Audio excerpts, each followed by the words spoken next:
ସବୁ ବର୍ଷ ପରି ଏ ବର୍ଷ ମଧ୍ୟ ଭୁବନେଶ୍ୱରର ଶୀତୁଆ ସନ୍ଧ୍ୟା ସମସ୍ତଙ୍କୁ ବେଶ୍ ଆକୃଷ୍ଟ କରିଥିଲା। ଏଥର ପ୍ରବାସୀ ଭାରତୀୟମାନଙ୍କ ପାଇଁ କିଛି ନୂଆ ଝଲକ ମଧ୍ୟ ଆଣିଥିଲା। ଯେମିତିକି ଏକାମ୍ର ମେଳା ଓ ଆଦିବାସୀ ମେଳା ପାଖାପାଖି ହୋଇଥିଲା। ଆପଣମାନେ ତ ଜାଣିଥିବେ ଆଦିବାସୀ ମେଳାକୁ ପ୍ରାୟତଃ ବାହାରର ଲୋକମାନେ ଆସିଥାନ୍ତି ଆଦିବାସୀମାନଙ୍କୁ ପ୍ରମୋଟ କରିବା ପାଇଁ। ଏ ବର୍ଷ ଆଦିବାସୀ ମେଳାର କିଛି ନୂଆ ଝଲକ ଦେଖିବାକୁ ମିଳିଥିଲା। ଯେମିତିକି ବିର୍ସା ମୁଣ୍ଡାର କିଛି ପାଭିଲିୟନ ହେଇଥିଲା, ଯାହା ମଧ୍ୟରେ ବିର୍ସା ମୁଣ୍ଡା ସହ ମାଧୋ ସିଂ ଆଉ କିଛି ଆଦିବାସୀମାନଙ୍କର ଯବାନମାନଙ୍କର କିଛି ଝଲକ ଆମେ ଦେଖିବାକୁ ପାଇଥିଲୁ। କିଛି ଖରାପ ନଥିଲା। କ୍ୟାନଭାସ୍ ପେଣ୍ଟ ସହିତ ସେମାନଙ୍କର ଡିଟେଲ୍ସ ମଧ୍ୟ ଥିଲା। ଦେଖନ୍ତୁ ତ କେତେ ସୁନ୍ଦର ସୁନ୍ଦର ବିର୍ସା ମୁଣ୍ଡାର ଜୀବନ୍ତ ଚିତ୍ର ସବୁ।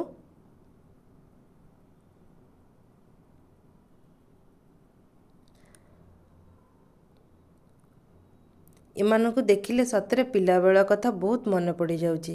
ସାହିତ୍ୟ ବହିରେ ପଢ଼ିଥିବା ଏଇ ଯବାନମାନଙ୍କୁ ସତରେ ହୃଦୟରୁ ସାଲ୍ୟୁଟ୍।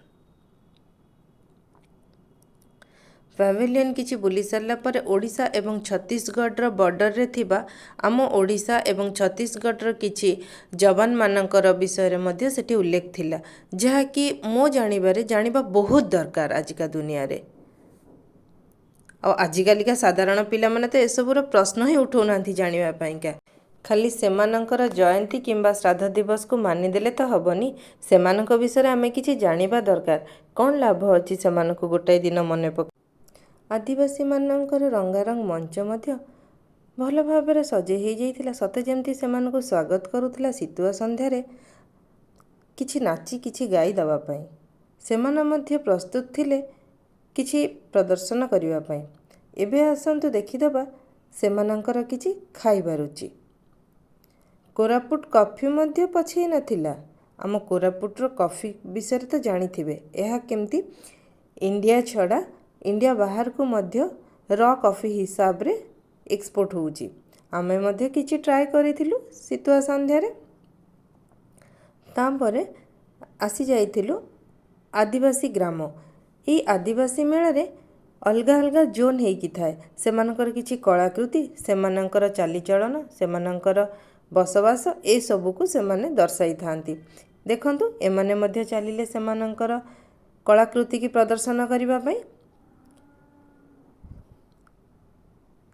ସେଇ ଆଦିବାସୀମାନଙ୍କର କ'ଣ କ'ଣ ଦ୍ରବ୍ୟ ସେମାନେ ଅମଳ କରିଥାନ୍ତି ଏବଂ ସେସବୁକୁ କିଣିବା ପାଇଁ ବର୍ଷ ସାରା ଲୋକ ଅନେଇ ବସିଥାନ୍ତି ଗୋଟାଏ ଦିନକୁ।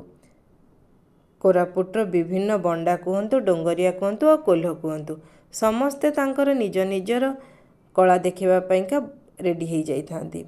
ଆମ ଓଡ଼ିଶାରେ ତ ବହୁତ ଆଦିବାସୀ ଜନଜାତି ଅଛନ୍ତି, ଯେମିତିକି ରାୟଗଡ଼ା କୁହନ୍ତୁ, ମାଲକାନଗିରି କୁହନ୍ତୁ କିମ୍ବା କୋରାପୁଟର ବଣ୍ଡା କଥା କୁହନ୍ତୁ।